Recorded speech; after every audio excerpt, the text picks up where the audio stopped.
About entropy. So the point of the last video, or one of the points, was that if you take a rubber band and you stretch it, and then you allow it to stay there for 30 seconds, and then you place it on your upper lip and you contract it, that you should feel a decrease in temperature of the rubber band by a little bit of coolness against your lip. And what we were trying to say is that this change is endothermic, which tends not to be spontaneous. So why does it occur? And it occurs because of entropy. And what I said was that if you stretch a rubber band, you actually have each of the carbons in the rubber band farther apart, but they are locked into place and they have no freedom of movement because they're pulled as tightly as they can be. And then when you spontaneously let it go, each of the carbons are closer together, yet they have more ways in which they can orient. And I've sort of got this picture of the rubber band as a string now, where here's the contracted rubber band, and you can see that there are lots of possible ways for the string to be. But then when I pull the string tight, there's only one way for the string to be. And that's the analogy. And that's where we're going to continue talking about entropy, because entropy is going to say that it is a measure of the dispersal of matter of a system, but that doesn't necessarily mean, well, and let's talk about what that does mean. So, and it's going to have to do with something called microstates. And there's only one microstate here, and then there's a bunch of ways that this string, even though the parts of the string are closer together, that a bunch of ways that this string can be oriented, and that's going to lead to a more dispersed system, for a more dispersal of matter than one string taut. Well, let's continue our discussion then.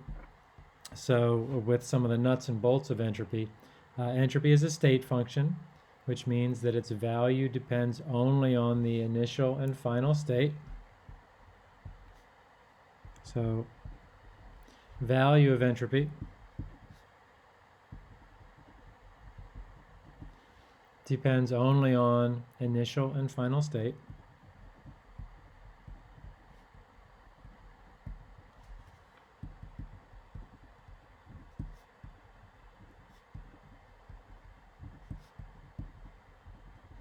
And that makes it like enthalpy, H, that we've talked about before. And now a couple other things. So I'm now going to talk about what's called the third law of thermodynamics.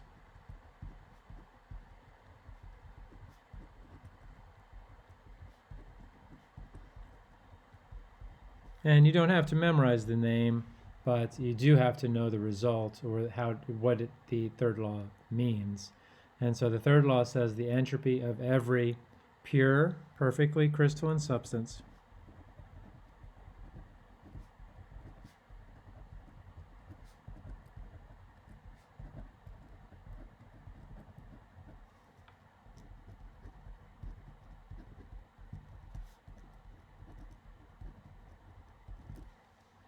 at absolute zero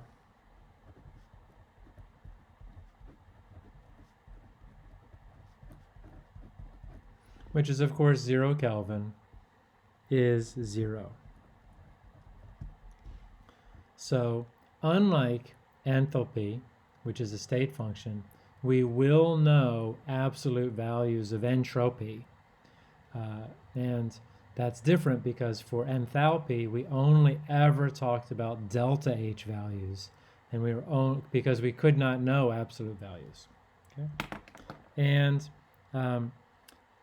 And here's really what I think would call the working definition of entropy.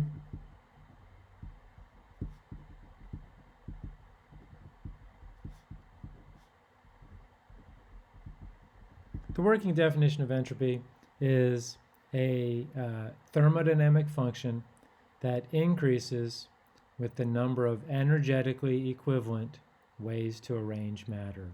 So a thermodynamic function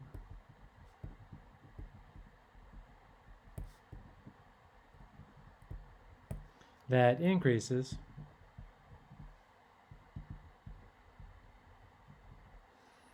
with the number of energetically equivalent ways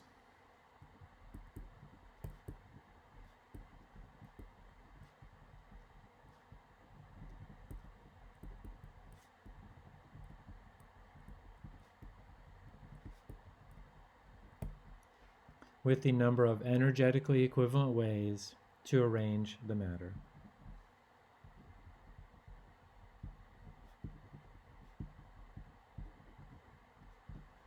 And the matter will typically be the reactants and the products, and the change in. Anyway, so that's what entropy comes down to. That's a working definition. And so what we're going to explore in our discussion of entropy is how do we think about energetically equivalent ways? What does that mean? Yes, and that's what we're going to be talking about. Now, we'll do some examples on the next page. But for now, let's talk about the symbols. So the symbol for entropy is capital S. And the symbol for the symbol S naught is what's called the standard molar entropy.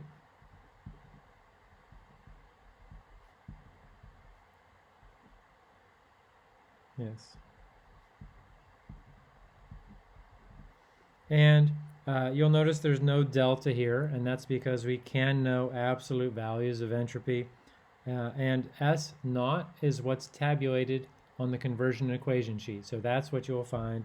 You'll see it in joules per mole Kelvin as the units, and we'll see how these units work more as we talk more about this. Now, delta S naught reaction is going to be the change in standard molar entropy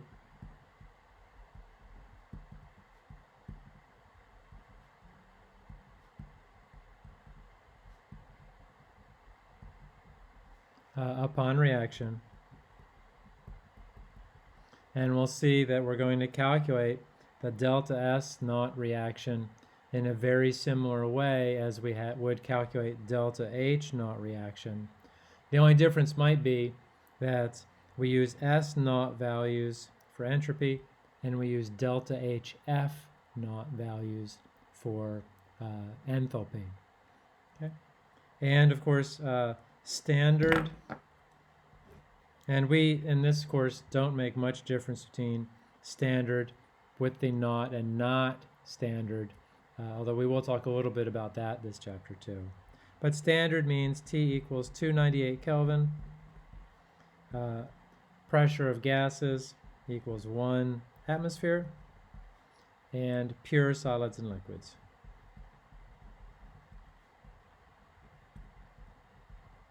Is that everything? Yes. Good. Okay, so let's talk more about this and what it means for matter dispersal in terms of something called microstates. And I will use micro, which is like micrograms, for microstates. That's my abbreviation. Okay, so as we've said, increased entropy equals increased dispersal of matter.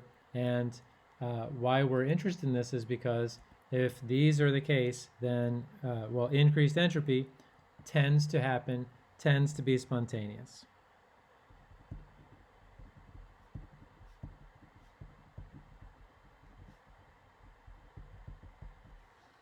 And for our first state, we're going to do sort of a two-bulb problem of gases, and we're going to focus on the fact that there are 4 particles on the left and 0 particles on the right, with a valve in between.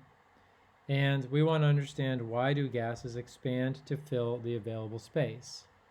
And what our conclusion will be, because the entropy increases because there are more microstates. And let's talk about what that means now. So each of these is a possible microstate.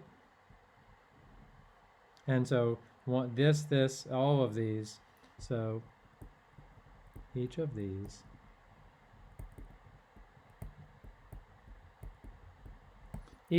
is a possible microstate. And the ones, and so each of these, and I can zoom in on these a little bit so you can see. So each of these has 2 of the 4 particles in it. And we've labeled them, no, we've numbered them anyway, so we can see just which particle is where. And that means that in this first one, the 1 and 2 particle on the left, and the 3 and 4 particle are on the right. And then we go through every possible combination.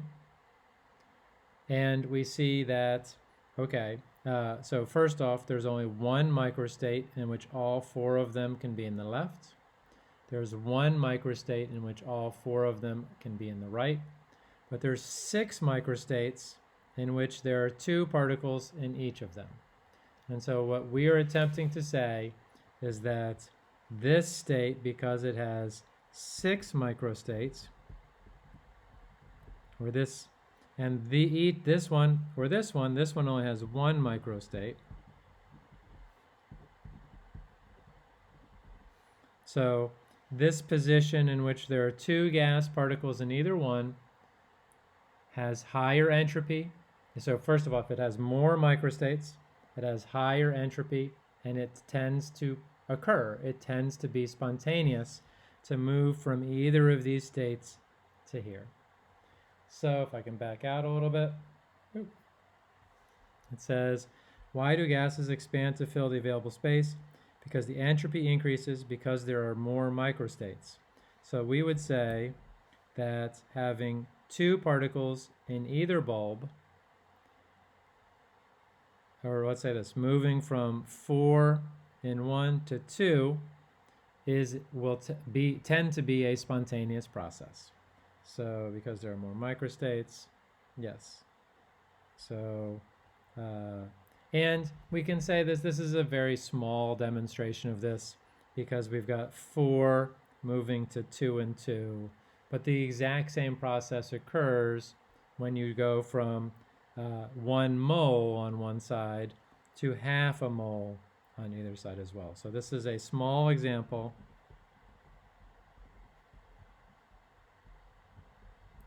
of why gases disperse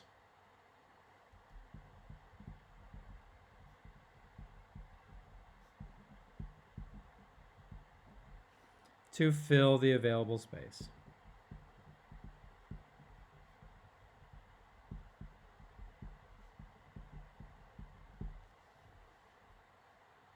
Good.